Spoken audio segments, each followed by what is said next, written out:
اما زنها با لباس خود احرام میکنید، یعنی همون لباسی که میپوشید که حتما باید وسیع باشد، حتما باید بدنتان نمایان نباشد، خود نمایگی و دقت جلب کننده نباشد کفایه هست. مثلا حدیث در بخاری است که پیامبر صلی الله علیه و میگن زن در وقت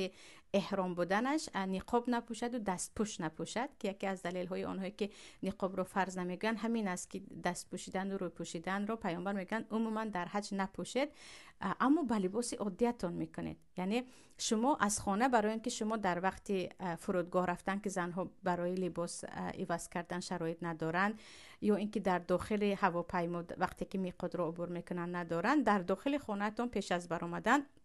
همون لباسی که با اون عمره میکنید اول غسل کرده، پیش از احرام پوشیدن غسل است. خیر زنها هم حتی حیض باشن هم لباسشون رو میپوشن، با همون عمره میکنن، یعنی با همون لباس خودتون اگر یکی عوضش کردید که عمره